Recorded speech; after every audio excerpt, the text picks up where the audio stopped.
السلام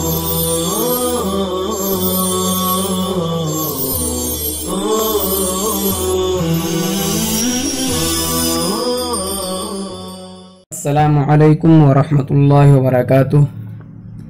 عزیز طلبہ، اس سے پہلے والے سبق کے اندر بتلایا گیا تھا کہ جب ایک ساتھ مد متصل اور منفصل جمع ہو جائیں تو وہاں پر کس طرح سے وجہیں نکالی جاتی ہیں۔ اب جو ہے یہاں بتلا رہے مصنف رحمۃ اللہ علیہ۔ اچھا، اس سے پہلے جو بتلایا گیا تھا اس میں یہ تھا کہ ایک مد متصل اور ایک مد منفصل، چاہے مقدم چاہے مؤخر، جو بھی صورت تھی اس کو بیان کیا گیا تھا۔ اب یہاں فائدے سے بتلا رہے ہیں فائدہ، جب متصل منفصل کئی جمع مثل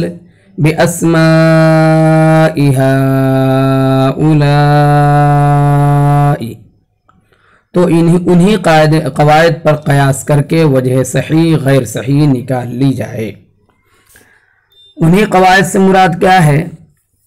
قواعد سے مراد وجہ صحیح اور غیر صحیح نکالنے کے جو 3 طریقے آپ کو بتلائے گئے ہیں۔ پہلا طریقہ یہ ہے وجہ صحیح اور غیر صحیح نکالنے کا کہ اگر کوئی اس میں ضعیف اور قوی ہو تو ضعیف کو قوی پر ترجیح نہ ہو، اور اگر جو ہے دونوں برابر ہوں تو مساوات باقی رہے، یعنی دونوں میں برابری ضروری ہے۔ تیسری بات یہ تھی کہ اقوال مختلفہ میں خلط نہ ہو، جیسے 2 الف 2.5 الف 4 الف کا جو قول ہے یہ الگ الگ لوگوں کا ہے، تو ایسا نہ ہو کہ ایک جگہ 2 الف کہیں 2.5 الف کہیں 4 الف، کہیں 4 الف کہیں 2 الف کہیں 2.5 الف، اس طرح سے نہ ہو، اس کو بتلا رہے ہیں۔ تو اب جو ہے یہاں پر اس وقت بھی عقلی وجہیں 12 نکلیں گی۔ دیکھیے، ان میں بھی صرف وہ صورت ناجائز ہوگی جس میں ضعیف کو قوی پر ترجیح ہو جائے، اور ضعیف کی قوی پر ترجیح صرف 3 صورتوں میں ہوتی ہے، نقشے میں آپ دیکھ لیجئے۔ بِأَسْمَاء، یہ کیا ہے؟ مد متصل، ہاؤ مد منفصل، لائی مد متصل۔ اب جو ہے آپ نے پڑھا تھا مد متصل اور منفصل کے اندر جو ہے توسط ہوتا ہے، اور توسط کی مقدار جو ہے 2 الف 2.5 الف اور 4 الف، اور منفصل میں جو ہے قصر بھی جائز ہے، یعنی 1 الف۔ تو اب جو ہے مد متصل میں آپ 4 الف کیجئے، دیکھیے 4 الف پھر 4 الف پھر 4 الف، یہ جائز ہے کیونکہ برابر ہے۔ پھر آگے جو ہے دوسرے تیسرے چوتھے نمبر پر دیکھیے 4 الف اور دوسرے مد متصل میں بھی 4 الف، پہلے میں بھی 4 الف دوسرے میں بھی، اور بیچ میں جو منفصل ہے اس میں 2.5 الف 2 الف اور 1 الف ہے۔ لہذا یہ جو ہے چونکہ ضعیف ہے تو اس میں کم،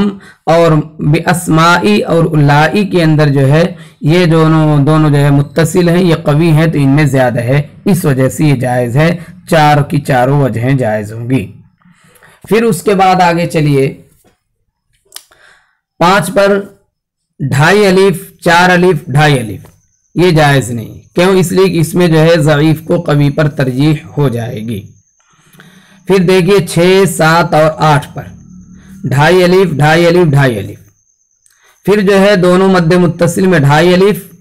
اور مد منفصل میں 2 الف،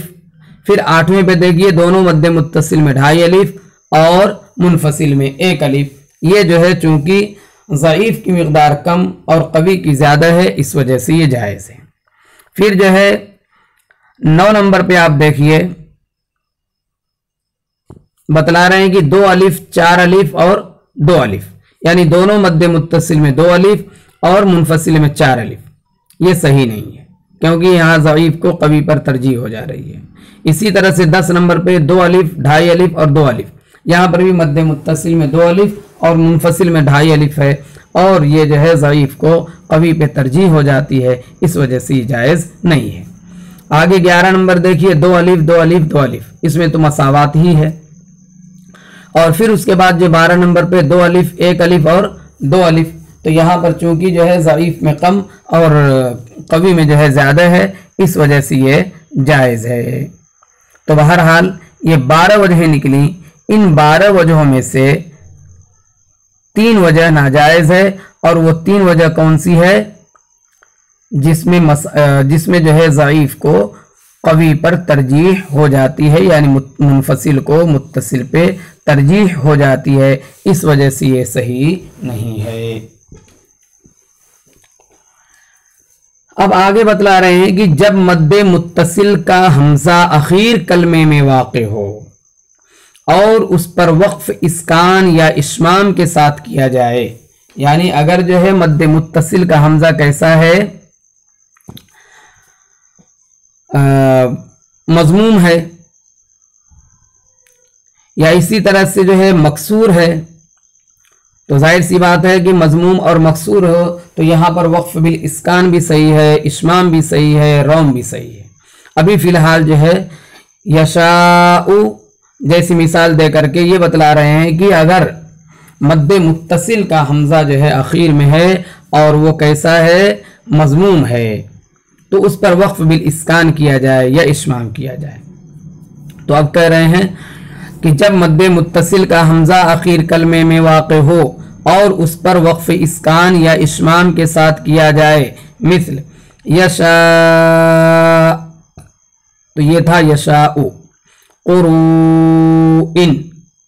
نسیء، یہ سب ہے۔ تو اس میں جو ہے کہ اگر اس وقت میں طول بھی جائز ہے، یعنی اگر یہاں پر کیا کیا جائے؟ وقف کیا جائے۔ تو ابھی آپ نے کیا پڑھا تھا کہ مد متصل کی مقدار کیا ہے؟ توسط۔ مد متصل کی مقدار جو ہے توسط ہے، لیکن مد عارض وقفی کی مقدار آپ نے پڑھا تھا کہ طول بھی ہے، طول، توسط اور قصر۔ تو جب یہاں پر وقف بالاسکان کر دیں گے تو یہاں پر 2 مد جمع ہو جائیں گے، ایک مد متصل حمزہ کی وجہ سے اور ایک سکون عارض کی وجہ سے مد عارض وقفی۔ تو اس کا نام رکھا جاتا ہے، مثلا یشا یا نشا وغیرہ پر وقف کیا جائے یشا، تو اس کو کہا جاتا ہے مد متصل وقفی۔ اصل نام تو ہونا چاہیے مد متصل مد وقفی، لیکن جو ہے تخفیفاً ایک مد کو جو ہٹا دیا گیا اور کہا جاتا ہے مد متصل وقفی۔ اب جو ہے اگر یہاں پہ حمزہ کا اعتبار کیا جائے تو مد متصل ہے، جب مد متصل ہے تو اس میں توسط ہوگا، اور توسط ہوگا، اور توسط کی مقدار 2 الف 2.5 الف 4 الف ہے، بہرحال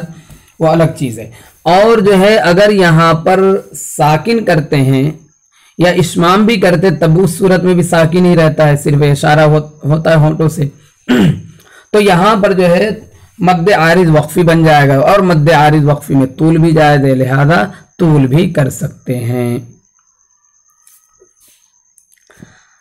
اور سکون کی وجہ سے قصر جائز نہ ہوگا۔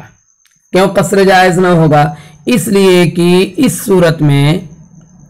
اس واسطے کی اس صورت میں سبب اصلی کا الغاء اور سبب عارضی کا اعتبار لازم آتا ہے، اور یہ غیر جائز ہے۔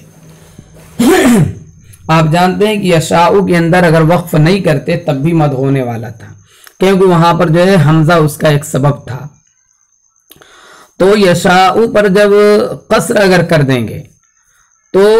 جو مد عارض وقفی ہے وہ تو وقف میں موقوف تھا، لیکن مد متصل تو یہاں پہلے سے موجود تھا، تو اگر جو ہے یہاں پہ قصر کرتے ہیں مد عارض وقفی کا اعتبار کرتے ہوئے تو سبب اصلی جو ہے اس کا، اور وہ سبب اصلی کیا تھا؟ حمزہ متصلہ، اس کا ترک لازم آئے گا، الغاء اور بیکار کرنا لازم آئے گا، اور سبب عارضی یعنی جو سکون وقفی ہے اس کا اعتبار لازم آئے گا، اور حالانکہ حمزہ متصل یہ سکون عارضی سے کیا ہوتا ہے؟ قوی ہوتا ہے، اور ترجیح ضعیف کی قوی پر جائز نہیں ہے، لہذا یہاں پر سکون کی وجہ سے قصر کرنا جائز نہیں ہے۔ بہرحال تو مد متصل کا حمزہ جو ہے اگر ساکن ہو جائے، مد عارض وقفی کی وجہ سے، تو وہاں پر قصر نہیں کریں گے، توسط اور طول کر سکتے ہیں۔ اور طول جو ہے اس لیے کریں گے کہ اس صورت میں مد اصلی کے سبب کا الغاء لازم نہیں ہے، یعنی مد اصلی کا مطلب یہ کہ جو یہاں پر اصل سبب ہے مد کا، ورنہ مد اصلی وہ مد فرعی کے مقابل میں نہیں بولا جا رہا ہے، تو اس کا الغاء لازم نہیں آئے گا، اور اگر قصر کرتے ہیں تو الغاء لازم آئے گا۔ اور اگر وقف بالروم کیا ہے تو صرف توسط ہوگا، کیونکہ وقف بالروم کے اندر حرکت باقی رہتی ہے اور یہاں پر حرکت باقی ہے، اور جو توسط کیا جاتا ہے وہ مد متصل کی وجہ سے کیا جاتا ہے، لہذا یہاں پر توسط روم کے ساتھ جو ہے توسط کیا جا سکتا ہے، البتہ یہاں پر روم کے ساتھ جو ہے طول نہیں کیا جا سکتا، کیونکہ طول جو ہے اس سے زائد مد ہے جو توسط کی مقدار سے ہے، اور جو ہے اس کے لیے سکون کا ہونا ضروری ہے، اور یہاں پر روم کی صورت میں سکون نہیں رہے گا۔ اب جو ہے یہاں پر بعض لوگ کہتے ہیں کہ یہ بھی شبہ کرتے ہیں کہ اگر جو ہے مد متصل وقفی میں آپ یہ کہتے ہیں کہ سکون عارض کی وجہ سے قصر نہیں جائز ہونا چاہیے، کیونکہ وہ جو ہے ضعیف ہے اور ضعیف کی قوی پر ترجیح ہو جائے گی، اس وجہ سے وہ جائز نہیں ہے، نہیں صحیح ہوگا، تو کوئی کہنے والا یہ کہہ رہا ہے کہ پھر جو ہے طول بھی جائز نہیں ہونا چاہیے۔ کیوں طول جائز نہیں ہونا چاہیے؟ کیونکہ وہ بھی سبب عارضی یعنی سکون وقفی کے اعتبار کی وجہ سے ہوتا ہے، تو اس صورت میں بھی گویا کہ آپ نے وجہ ضعیف کو وجہ قوی پر ترجیح دیا، تو اس کا جواب ایک تو یہ ہے کہ سبب عارضی کا اعتبار اس وقت ناجائز ہوتا ہے اور غلط ہوتا ہے جبکہ اس سبب عارضی کے اعتبار کی وجہ سے سبب اصلی کا ترک لازم آئے، اور یہاں پر جو ہے سبب عارضی کا اعتبار کرتے ہیں لیکن یہاں پر سبب اصلی کا ترک لازم نہیں آتا، چنانچہ طول کی صورت میں مد متصل کا توسط ادا ہو جاتا ہے، لہذا سبب اصلی کا ترک لازم نہیں آیا، اس لیے طول جائز ہے۔ اور قصر میں چونکہ توسط کی مقدار ادا نہیں ہوتی تھی اس لیے وہاں پر سبب اصلی کا ترک لازم آتا ہے، اس وجہ سے اس کو ناجائز کہا گیا تھا۔ اور دوسری وجہ یہ ہے، گرچہ کہ یہ بہت زیادہ اہم نہیں ہے، سبب مد میں نفس سکون اور حمزہ ان دونوں میں نفس سکون جو ہے یہ کیا ہے؟ قوی ہے سبب، جبکہ آپ کو بتلایا گیا ہے کہ ترتیب یہ ہے کہ سکون لازم کا پہلا مرتبہ ہے، پھر مد متصل کا، پھر سکون عارض کا، پھر جو ہے مد منفصل کا۔ اس وجہ سے میں نے آپ کو کہا کہ یہ بہت زیادہ مضبوط جواب نہیں ہے، لیکن ایک جواب ہے، وہ یہ ہے کہ نفس سکون کا اعتبار کرنے کی وجہ سے سبب ضعیف یعنی حمزہ کا ترک جائز ہے، بلکہ اس اعتبار سے مد متصل کے توسط سے مد عارض کا طول بہتر ہوگا نفس سکون کا اعتبار کرتے ہیں، لیکن آپ نہ کریں تو یہی بہتر ہے، بس یہ کہیے کہ مد عارض کا طول اس وجہ سے ہوگا کہ مد عارض کے طول کی وجہ سے مد اصلی کا ترک لازم نہیں آتا۔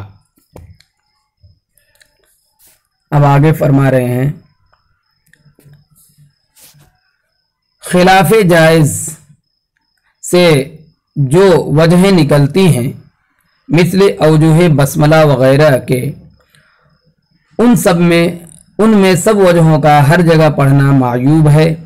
اس قسم کی وجہوں میں ایک وجہ کا پڑھنا کافی ہے، البتہ افادے کے لحاظ سے سب وجہوں کا ایک جگہ جمع کر لینا معیوب نہیں ہے۔ یہ عجیب سی بات مصنف فرما رہے ہیں، ابھی تک تو بہت تفصیل کے ساتھ انہوں نے کیا کہا تھا کہ اس طرح وقف کریں گے تو اتنی وجہ نکلے گی، یہاں پر ایک کو ضرب دیں گے تو اتنی وجہ نکلے گی، پھر دو کو ضرب دیں گے تو اتنی وجہ نکلے گی، بہت ساری تفصیل آپ کے سامنے آئی،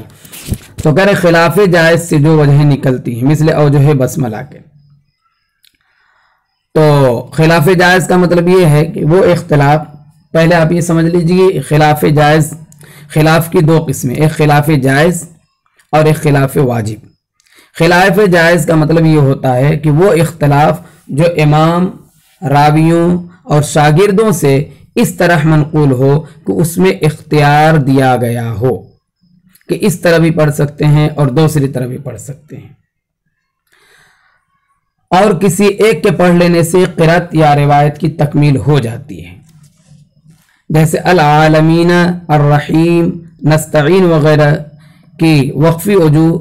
کہ ان میں ناقلین نے طول، توسط، قصر اور اسکان، اشمام، روم میں اختیار دیا ہے۔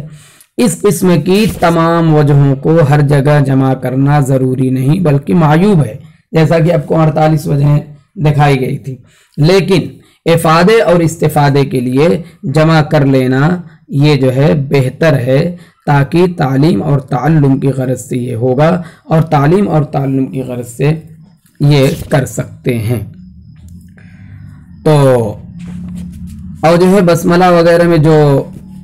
نکلی تھی وجہیں اسکان، اشمام، روم وغیرہ کی، مد کی وجوہ ثلاثہ، طول، توسط، قصر وغیرہ، ان تمام کو جمع کرنا کہہ رہے ہیں کہ بہتر نہیں ہر جگہ، البتہ کہیں ایک جگہ جو ہے سمجھانے کے لیے، جیسا کہ آپ کو پہلے سمجھایا گیا، تو اس طرح سے کر سکتے ہیں اور کر لینا چاہیے۔